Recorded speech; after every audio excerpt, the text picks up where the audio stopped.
সিলেট গিয়েছিলাম, তাকেও আমরা আর্থিকভাবে সহায়তা করি চিকিৎসার ক্ষেত্রে।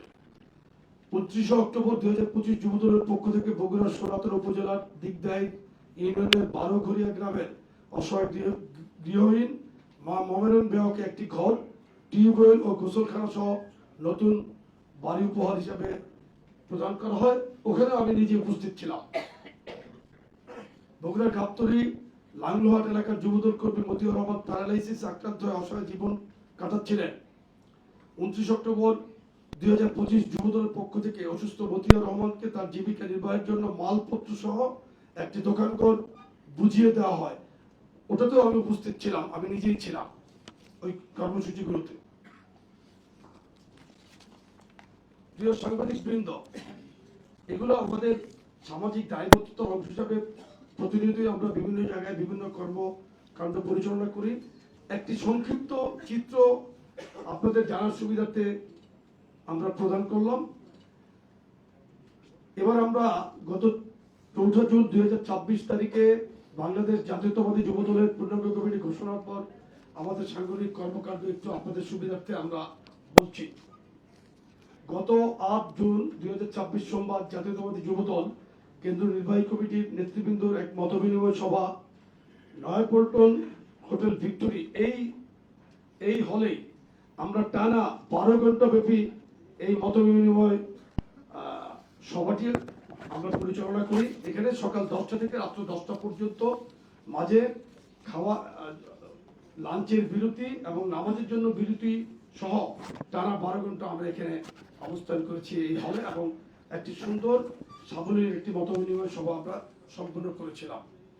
গত 11 জুন 2026 ঢাকা বিভাগীয় জেলা ও মহানগর যুবদলের সাথে কেন্দ্রীয় নির্বাহী কমিটির একটি জরুরি সভা নয়াপল্টন কেন্দ্রীয় কার্যালয়ে অনুষ্ঠিত হয়। গত 12 জুন 2026 নয়াপল্টন কেন্দ্রীয় কার্যালয়ের 3য় তলায় কেন্দ্রীয় নির্বাহী কমিটির জরুরি সভা অনুষ্ঠিত হয়।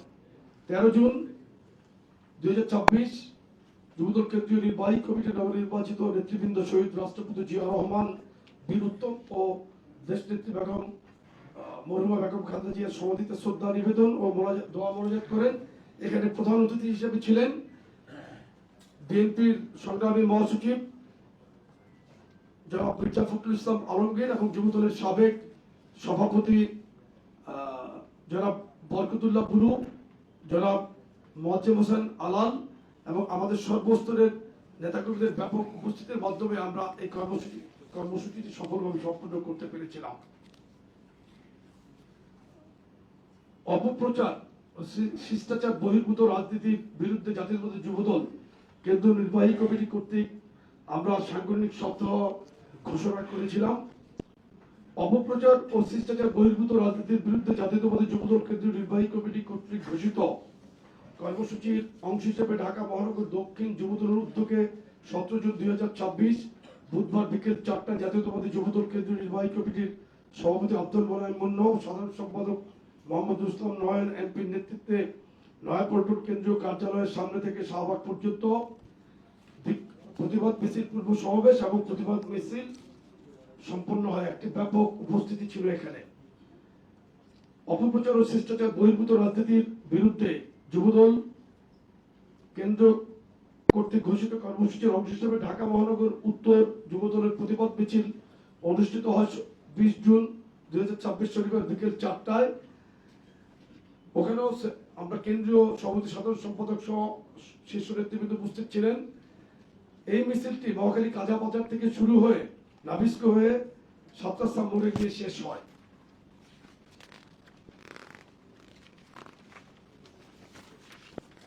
29 জুন সাভারে ঢাকা জেলা যুবদল উদ্যোগে একই কর্মসূচি আমরা পালন করি। এখানেও আমি কেন্দ্রীয় সভাপতি হিসেবে উপস্থিত ছিলাম এবং ব্যাপক উপস্থিতিতে আমাদের এই কর্মসূচি সম্পন্ন হয়।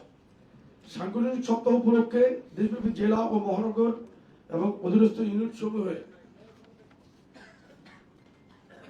অপপ্রচার ও শিষ্টাচার বহির্ভূত রাজনীতির বিরুদ্ধে প্রতিবাদ মিছিল সহ ঘোষিত নানা কর্মসূচি সফল করার লক্ষ্যে জাতীয়তাবাদী যুবদল কেন্দ্রীয় নির্বাহী কমিটি কর্তৃক 10 বিভাগে 10টি বিভাগীয় পর্যবেক্ষক টিম গঠন করা হয়।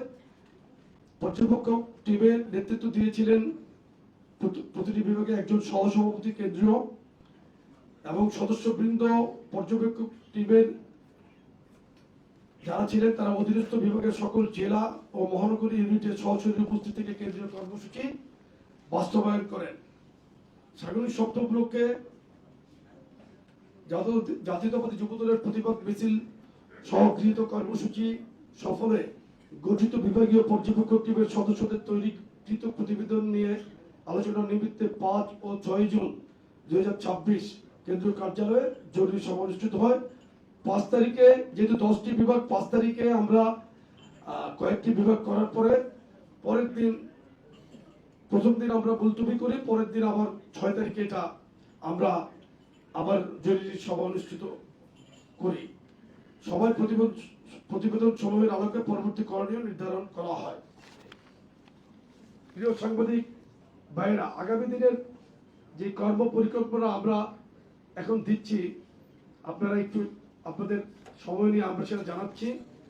বর্তমান কমিটির দায়িত্ব গ্রহণের পর থেকেই সংগঠনকে শক্তিশালী ও গতিশীল করার লক্ষ্যে ধারাবাহিকভাবে কাজ করে যাচ্ছে। আগামীতে যুব সমাজকে যুবদলের রাজনীতি সম্পৃক্ত করার নিমিত্তে কেন্দ্রীয় নেতৃবৃন্দের সমন্বয়ে সাংগঠনিক টিম গঠনের মাধ্যমে জাতীয়তাবাদী যুবদলের সকল ইউনিট, আমাদের ইউনিট 82টি, দেশে ভিতরে আমাদের 82 ইউনিট আছে। এই 82টি ইউনিটে আমরা সাংগঠনিক টিমের মাধ্যমে জেলা এবং উপজেলা পর্যায়ে আমরা একটি ভিন্ন পদ্ধতিতে নতুন নেতৃত্ব প্রতিষ্ঠার উদ্যোগ গ্রহণ করেছি। আমরা তাদের মাধ্যমে রিপোর্ট দিয়ে পরবর্তীতে আমরা আলোচনার মাধ্যমে ইনশাল্লাহ আমরা সমস্ত জেলা এবং মহানগরীতে কমিটি গঠনে হাত দিচ্ছে অচিরেই।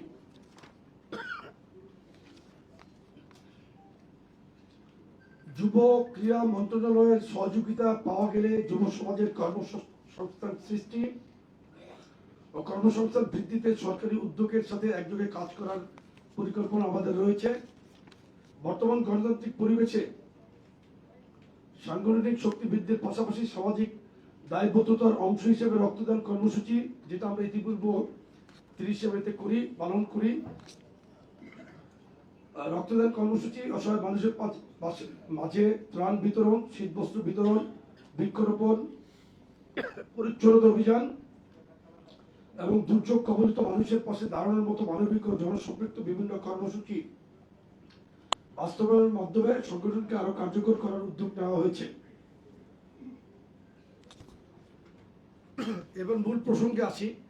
আপনাদের প্রতি আমাদের অনুরোধ থাকবে, ভাই হিসাবে, রাজনৈতিক সচেতন মানুষ হিসাবে আপনাদের প্রতি আমাদের অনুরোধ থাকবে, যুবদল সংশ্লিষ্ট কোনো